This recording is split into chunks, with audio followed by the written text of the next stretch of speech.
Imagine if you had an ancient map, but not for buried treasure. A map for unlocking the absolute full potential of the human mind. A step-by-step guide that takes you from, confusion to this crystal clear wisdom and incredible compassion. So let's dive in and see what this journey's all about. I mean, it's a question people have been asking for thousands of years, right? Is it like a sudden flash of lighting? Or is it this long, tough, drawn-out path? What are the actual steps you'd have to take? Well, it turns out one of the most detailed blueprints we have comes from this huge text called the Avatamsaka Sutra. It actually lays out 10 distinct stages, they're called bhumis, that a bodhisattva, who's basically someone dedicated to enlightenment for everyone's sake, has to master. You can really think of it like a roadmap, taking you from an aspiring hero all the way to a cosmic savior. Okay, so here's what we're going to do. We're going to zoom in on two really critical stages of this journey. First up, stage 4, the fiery wisdom. It's all about intense inner purification.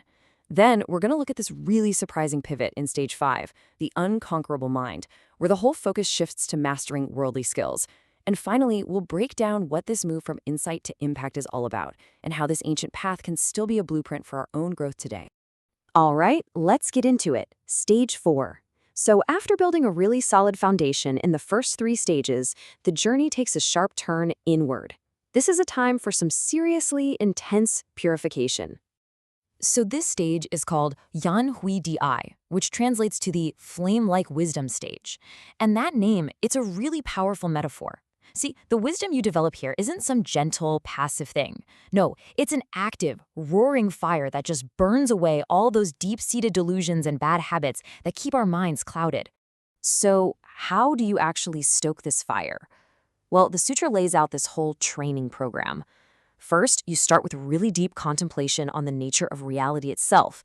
Then you make this incredibly powerful commitment to just systematically get rid of all the negative stuff and actively grow all the positive qualities. And all of this is built on mastering the mind, through practices like mindfulness. We're talking about a total mental overhaul here. And the result of all this intense inner work, it's profound. Those super deeply ingrained habits of seeing a separate me or a solid person or a permanent self, they just get burned away. The entire foundation of ego-based thinking completely dissolves. And what's so crucial to get here is that this isn't just about feeling a little better. It's about fundamentally changing the very way you see reality. The sutra has this absolutely beautiful analogy to describe what happens. It says it's like a goldsmith refining raw ore to get pure, brilliant gold. In the same way, the bodhisattva's mind and virtues get refined to this state of incredible purity and strength, way beyond anything they had achieved before. And just to give you a sense of the sheer scale of this transformation, get this. The text says a bodhisattva at this stage can now see literally billions of Buddhas. Now, of course, that's not literal. It's a metaphor for a consciousness that has just exploded, expanded exponentially. They can now tap into a universe of wisdom that was just completely unimaginable before.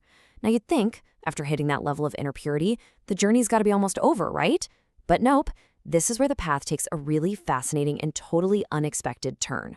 This shift from inner work to outer mastery, it's the great pivot in the whole journey. So let's put these 2 stages side by side and really see what this transition from insight to impact looks like.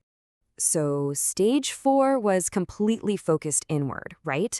A deep dive into the mind, burning away all that dross, perfecting wisdom. But stage 5? It does a complete 180. The focus flips from the internal world to the external one. It's not just about purifying yourself anymore. Now it's about mastering the world so you can serve it. And that brings us to stage 5, which is called Nan-sheng-di, or the unconquerable stage. And how a bodhisattva becomes unconquerable is probably not at all what you're thinking. So let me just ask you. After you've spent all this time refining your mind, you've gained these incredible insights into reality. What do you think comes next? More meditation? Diving deeper into philosophy? Get ready for this, because the answer is a total surprise. The bodhisattva now has to master worldly arts and sciences. I'm not kidding. The sutra lists things like writing, math, medicine, and pharmacology. They learn music, dance, storytelling. They even have to master super practical skills like architecture, city planning, how to find gems, agriculture, even astrology. I mean, essentially, they have to become an expert in every single field of human knowledge and skill. So why? I mean, why would a being on the path to enlightenment need to learn about pharmacology or how to build a city?